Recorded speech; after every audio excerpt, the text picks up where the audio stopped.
Hello friends, आपका स्वागत है सरल भाषा चैनल पर। अगर अभी तक आपने मेरा चैनल सब्सक्राइब नहीं किया है तो प्लीज़ सब्सक्राइब कर दीजिएगा।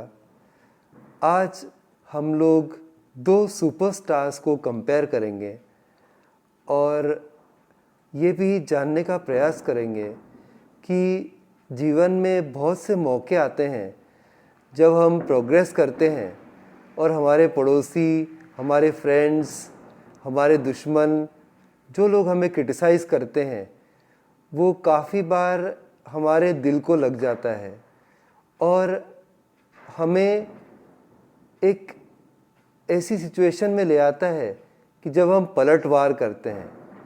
लेकिन एक भारत के सुपरस्टार से आज हम सीखेंगे कि जब लोग हमारी किसी हरकत पर या हमारे किसी आइडिया पर या हमारे किसी भी कंसेप्ट पर तंज कसते हैं तो क्या हमें पलटवार करना चाहिए या नहीं करना चाहिए, इसी बारे में आज का पूरा वीडियो होने वाला है।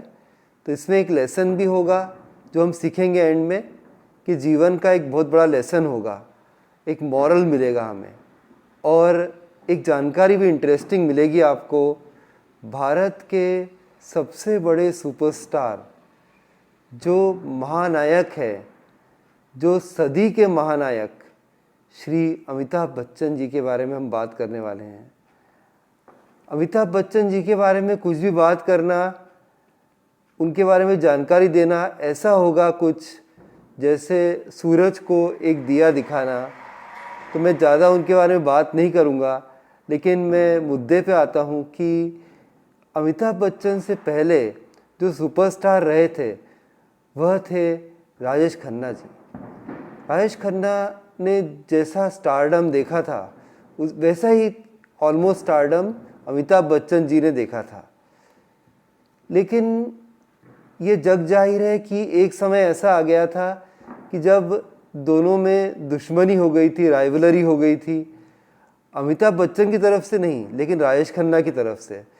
ऐसे बहुत सारी न्यूज़ रिपोर्ट्स थी जो बताती है कि राजेश खन्ना जी खुश नहीं थे काफ़ी अमिताभ बच्चन की सक्सेस को लेकर, क्योंकि जब भी कोई भी स्टार दूसरी स्टार की जगह लेता है तो पहला वाला स्टार जो है वो थोड़ा खुश नहीं हो पाता है उस कंडीशन में।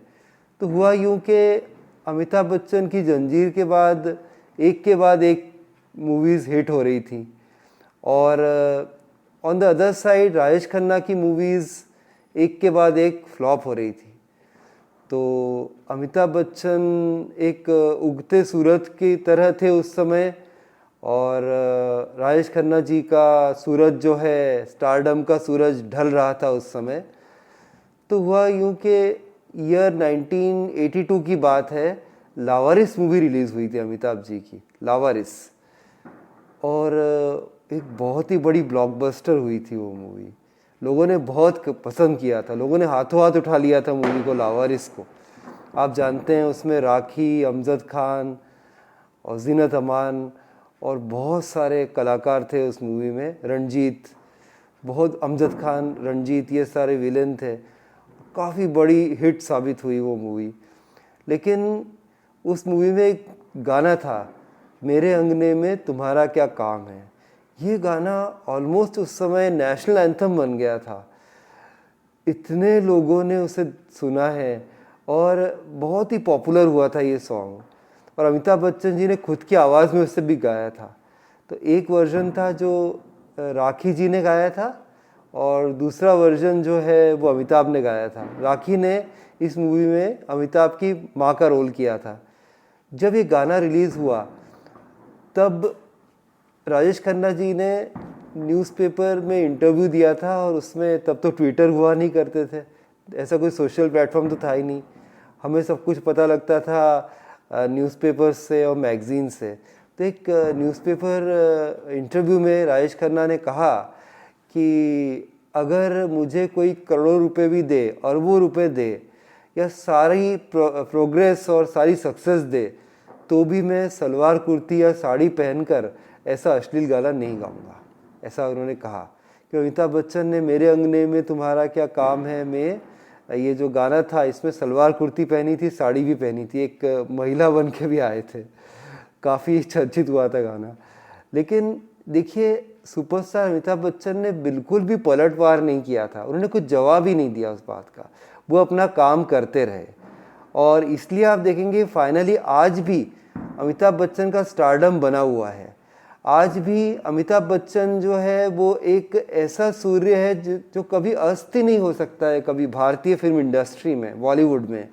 लेकिन राजेश खन्ना का आपने हाल देखा था कि उनका जो लास्ट के डेज थे वो इतने अच्छे नहीं थे, या फिर वो उन्होंने ऐसी बात कर दी।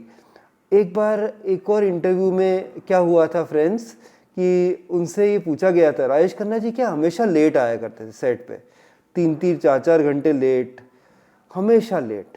और अमिताभ बच्चन जी जाने जाते हैं अपनी पंक्चुअलिटी के लिए, हमेशा वो टाइम पर आने वाले इंसान रहे हैं। तो यही पूछा गया था कि अमित जी जो है हमेशा टाइम पर आते हैं और आप नहीं आते हैं। बहुत ही भड़क गए थे वो जो इंटरव्यू लेने वाले पत्रकार थे उन पे बहुत ही भड़क गए थे। तो ये समाचार पत्र में आया था या किसी मैगजीन में आया था, और उन्होंने ये कहा, राजेश खन्ना जी के शब्द थे, उन्होंने कहा था कि वह जो है उनका मूड उनका गुलाम नहीं है, वो अपने मूड के गुलाम है। वो सुपरस्टार है, वो जब भी जाए तब चलता है, प्रोड्यूसर्स और डायरेक्टर्स सब वेट करेंगे, उनका को स्टार्स भी वेट करेंगे। तो इसलिए फ्रेंड्स ये समझने की ज़रूरत है कि जीवन में हमें अमिताभ बच्चन बनना है, राजेश खन्ना नहीं बनना है। राजेश खन्ना जी आपने देखा कि दूसरों पे तंज कसना और अपना टेम्पर खो देना, बार बार गुस्सा हो जाना पत्रकारों पर। आपने कभी ऐसा सुना नहीं होगा कि अमिताभ बच्चन जी किसी पत्रकार पर नाराज़ हुए हों। अमिताभ बच्चन जी ने बुरा समय नहीं देखा, ऐसा है ही नहीं। ABCL कंपनी बनाई थी, पूरी डूब गई थी, बैंकरप्ट होने वाले थे, दिवालिया घोषित होने वाले थे, लेकिन तब भी वो कूल रहे।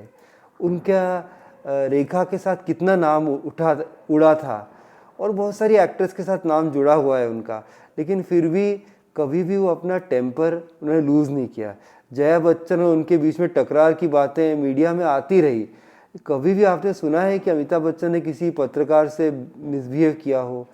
कभी भी नहीं, कोई भी नहीं कह सकता। हम लोग कौन बनेगा करोड़पति आजकल देखते हैं, कितना सम्मान देते हैं हर इंसान को, है ना, भाई साहब, और ऐसे शब्द यूज़ करते हैं, बहुत ही बड़ी बात है उनकी, और जी करके बात करते हैं हर किसी से। सो अमित जी हैं रियली। राजेश खन्ना अपनी जगह थे, लेकिन अगर कंपेयर करें तो हमें जीवन में अमिताभ बच्चन बनना चाहिए, राजेश खन्ना नहीं। तो ऐसा कमेंट राजेश खन्ना ने दिया था। तो हमें ये हमेशा याद रखनी है कि डाउन टू अर्थ रहना चाहिए और पंचुअल रहना चाहिए, दूसरों पे तंज नहीं कसना चाहिए, ये जीवन में हमेशा याद रखना चाहिए। फ्रेंड्स, ये वीडियो आपको कैसा लगा मुझे बताइएगा। अच्छा लगा हो तो प्लीज़ चैनल को सब्सक्राइब करिएगा। फिर मिलता हूँ किसी और दिन, किसी और सेलिब्रिटी, किसी और विचार, किसी और आइडिया के साथ।